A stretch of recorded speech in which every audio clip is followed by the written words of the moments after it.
Republic ദിനം ഓരോ വർഷവും ആഘോഷത്തിന്റെ മാത്രം വേദിയല്ല, രാജ്യത്തിന്റെ രാഷ്ട്രീയ സൈനിക ആത്മവിശ്വാസത്തിന്റെ പൊതുവേദി കൂടിയാണ്.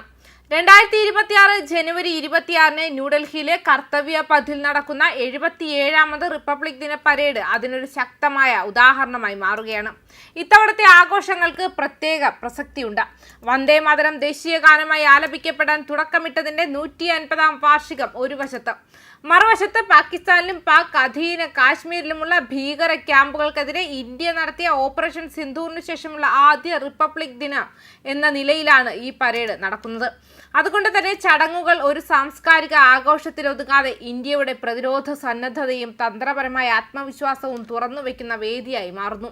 പഹൽഗാമിൽ നടന്ന ഭീകരാക്രമണത്തിന് ശേഷം ഇന്ത്യ സ്വീകരിച്ച ശക്തമായ പ്രതികരണത്തിന്റെ തുടർച്ചയായാണ് ഈ റിപ്പബ്ലിക് ദിന പരേഡ് വിലയിരുത്തപ്പെടുന്നത്.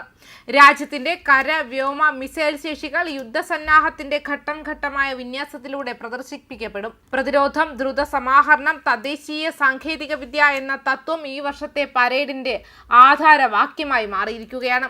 ഇത് ഇന്ത്യയുടെ സുരക്ഷാ നയത്തിലെ ഒരു വ്യക്തമായ സന്ദേശവുമാണ്. ഭീഷണികൾക്ക് മറുപടി നൽകുക മാത്രമല്ല, അവയെ മുൻകൂട്ടി കണക്കാക്കി തയ്യാറെടുക്കുക എന്നതാണ് രാജ്യത്തിന്റെ നിലപാട്. കരസേനയുടെ മെക്കനൈസ്ഡ് നിരയിൽ അർജുൻ മെയിൽ ബാറ്റിൽ ടാങ്കും T-90 ഭീഷ്മ ടാങ്കുകളും പ്രധാന ആകർഷണങ്ങളായിരിക്കും. ഭാരമേറിയ കവചവും ഉയർന്ന ഫയർ പവറും ഒരുമിപ്പിക്കുന്ന ഈ ടാങ്കുകൾ ഇന്ത്യൻ കരസേനയുടെ നട്ടെല്ലായി കണക്കാക്കപ്പെടുന്നു. അർജുൻ Mk-1A തദ്ദേശീയ സാങ്കേതിക മികവും T-90 ഉയർന്ന ചലനക്ഷമതയും ഇന്ത്യയുടെ കവചിത സേന എത്രത്തോളം ആധുനികവൽക്കരിക്കപ്പെട്ടിരിക്കുകയാണെന്നതിന്റെ തെളിവാണ്. മരുഭൂമികളിലും കഠിന ഭൂപ്രദേശങ്ങളിലും ഒരുപോലെ പ്രവർത്തിക്കാൻ രൂപകൽപ്പന ചെയ്ത ഈ ടാങ്കുകൾ പകലും രാത്രിയും പോരാട്ടങ്ങൾക്ക് തയ്യാറാണ്. ഇൻഫൻട്രി കോമ്പാറ്റ് വാഹനങ്ങളായ BMP-2, നമിസ്-2, നാഗ് മിസൈൽ സംവിധാനങ്ങൾ, ഹൈ മൊബിലിറ്റി റെക്കഗ്നൈസേഴ്സ് വാഹനങ്ങൾ, റോബോട്ടിക് മ്യൂളുകളോടുകൂടിയ ലൈറ്റ് സ്ട്രൈക്ക് വാഹനങ്ങൾ, ആളില്ലാ ഗ്രൗണ്ട് വാഹനങ്ങൾ എന്നിവയുടെ സാന്നിധ്യം കരസേന യുദ്ധരീതികൾ എത്രത്തോളം സാങ്കേതികമായി മാറിക്കൊണ്ടിരിക്കുകയാണ് എന്നതിനെ വ്യക്തമാക്കുന്നു.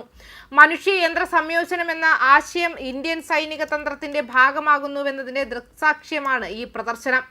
ആർട്ടിലറി മേഖലയിലെ ഇന്ത്യയുടെ മുന്നേറ്റം അടയാളപ്പെടുത്തുന്നതാണ് advanced towed artillery gun system. DRDOയും ഇന്ത്യൻ സ്വകാര്യ വ്യവസായവും ചേർന്ന് വികസിപ്പിച്ച ഈ 155 mm ആർട്ടിലറി തോക്ക് ദീർഘദൂര കൃത്യതയുള്ള ആക്രമണങ്ങൾക്ക് ഇന്ത്യക്ക് സ്വന്തമായ ഒരു ശക്തമായ ഉപാധിയാണ്. പൂർണ്ണമായും തദ്ദേശീയ സാങ്കേതിക വിദ്യയിൽ വികസിപ്പിച്ചെടുത്ത ATAGS ഇന്ത്യയുടെ മേക്ക് ഇൻ ഇന്ത്യ പ്രതിരോധ ദർശനത്തിന്റെ ഏറ്റവും ശക്തമായ ഉദാഹരണങ്ങളിൽ ഒന്നായി മാറുന്നു.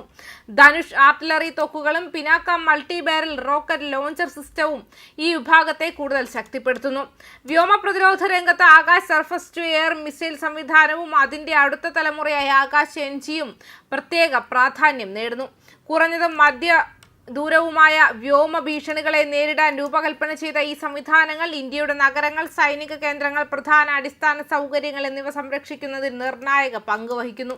ശക്തമായ ഇലക്ട്രോണിക് കൗണ്ടർ മെഷറുകൾ ഉള്ളതുകൊണ്ട് ജാമിംഗ് സാഹചര്യങ്ങളിലും ഫലപ്രദമായി പ്രവർത്തിക്കാൻ ആകാശ് സംവിധാനങ്ങൾക്ക് കഴിയും.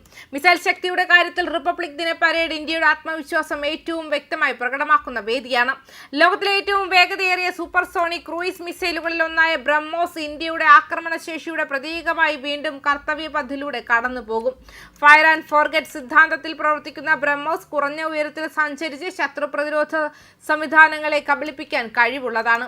കരയിലും കടലിലും ആകാശത്തിലും നിന്നുള്ള വിക്ഷേപണ ശേഷി ഇന്ത്യക്ക് വലിയ തന്ത്രപരമായ മുൻതൂക്കം നൽകുന്നു.